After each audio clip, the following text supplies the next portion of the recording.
Hello, welcome to Know Bible for Self.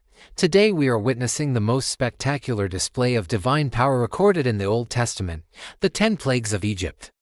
This is not just a sequence of natural disasters, it is a meticulously orchestrated, theological judgment, a dramatic showdown between the one true sovereign God of Israel and the entire pantheon of Egyptian gods. The purpose of the plagues was twofold, as stated in Exodus 7-5. First, to compel Pharaoh to release Israel, and second, to ensure that both the Egyptians and the Israelites may know that I am the Lord. The plagues are grouped into 3 cycles of 3, with the 10th plague serving as the devastating climax. Crucially, as the plagues escalated, a clear distinction was made. The Israelites, living in the land of Goshen, were divinely protected from the most destructive plagues. Part 1. The first cycle, the mockery of Egyptian gods. The first 3 plagues targeted fundamental aspects of Egyptian life and key deities, establishing that God's power extends over nature. 1. Water to blood. Exodus 7:14-25. The plague Aaron struck the Nile River with his staff, and all the water turned to blood. The fish died, and the river, the source of all life in Egypt, stank for 7 days.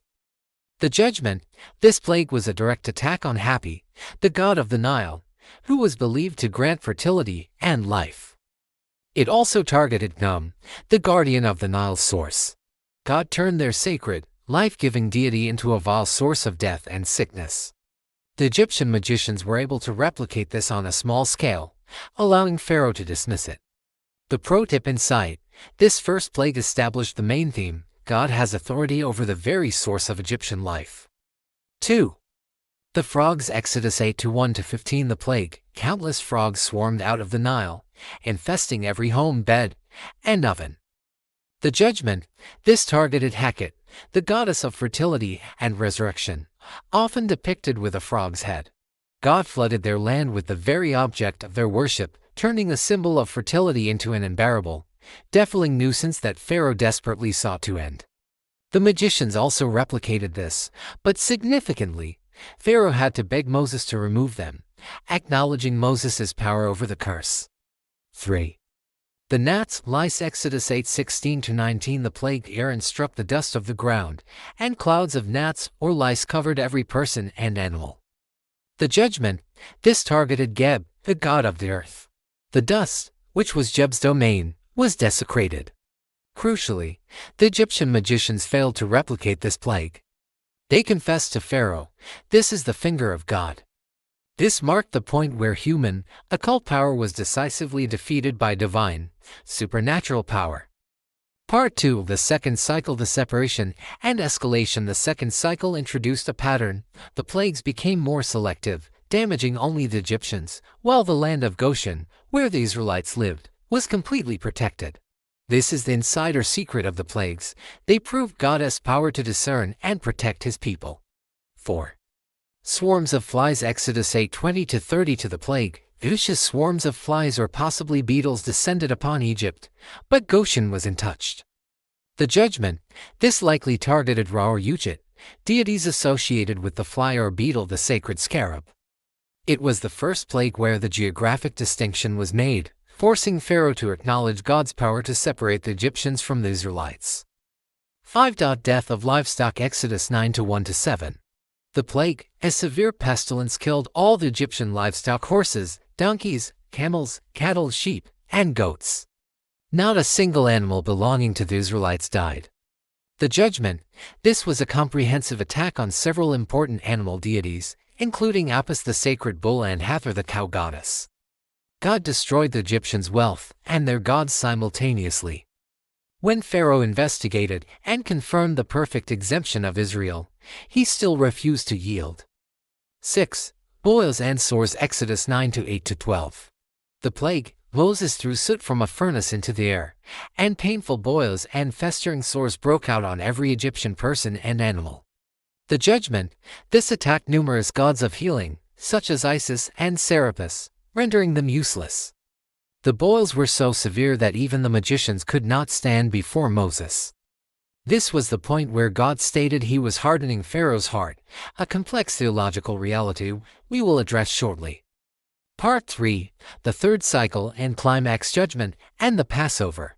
The final plagues involved massive destruction, focusing on the sky, the land, and finally, the family unit. 7. Hail and fire. Exodus 9:13-35. The plague, a terrifying storm of fire mixed with hail, something utterly foreign to the Egyptian climate, destroyed the flax and barley crops and killed any person or animal exposed. Goshen was again protected. The judgment. This was a direct assault on the sky and weather deities, including Nut, goddess of the sky, and Set, god of storms. Pharaoh temporarily crumbled, confessing, "The Lord is righteous, and I and my people are wicked." But once the plague ceased, his heart reverted to hardness. 8. Locusts. Exodus 10:1-20. The plague, a vast swarm of locusts descended, consuming everything the hail had spared, completely stripping the land bare. The judgment. This targeted the god of the harvest, Serapia. This judgment proved that Egypt's remaining sustenance was entirely under God's control. Pharaoh's own servants begged him to let Israel go, recognizing the nation was ruined. 9. Darkness. Exodus 10:21-29. The plague of thick, palpable darkness covered Egypt for 3 days, a darkness so oppressive it could be felt. The Israelites in Goshen, however, had light. The judgment. This was the ultimate attack on Ra, the chief sun god of Egypt and the most important deity in their religion. By extinguishing the sun, God symbolically extinguished the power of Ra, proving that Ra was nothing more than a creature dependent on the true Creator. Part 4, the climax, the 10th plague, and the hardening of Pharaoh. 10. Death of the firstborn. Exodus 11-12. The plague. At midnight, the angel of death passed over Egypt, killing every firstborn son in every Egyptian household, from the lowest slave to the son of Pharaoh himself. The judgment. This was the final, devastating judgment on Pharaoh, who was himself considered a god incarnate, and on Osiris, the Egyptian god who gave life. By taking the firstborn, God proved he held the power of life and death, striking at the very principle of succession and divinity inherent in Pharaoh's line. The Passover. Pro tip: God instituted the Passover for Israel as a means of deliverance. Every Israelite family was instructed to sacrifice a perfect lamb and paint its blood on the doorposts. When the angel of death saw the blood, it passed over that house. The moral lesson here is the ultimate insider secret. Salvation is achieved not through human works or protection, but through substitutionary sacrifice, a perfect foreshadowing of Jesus Christ, the Lamb of God. The hardening of Pharaoh's heart. A common mistake is to think God was unfair by hardening Pharaoh's heart. The text says Pharaoh hardened his own heart several times before God hardened it. Theologically, the hardening means that God confirmed Pharaoh in the direction Pharaoh had already chosen. God allowed Pharaoh's persistent pride and rebellion to reach its full consequence, allowing the full display of God's power and justice for the sake of his people. Conclusion: knowing I am. The 10 plagues of Egypt serve as the most dramatic historical demonstration of God's sovereignty. They proved to Egypt that their gods were powerless, they proved to Israel that their God was mighty to save, and they proved that true redemption is based on the shedding of sacrificial blood. If this deep dive into the 10 plagues has strengthened your faith in the power and discernment of the I Am, please hit the like button and subscribe to Know Bible for Self. What is the one modern idol or system that you believe God is challenging in the world today?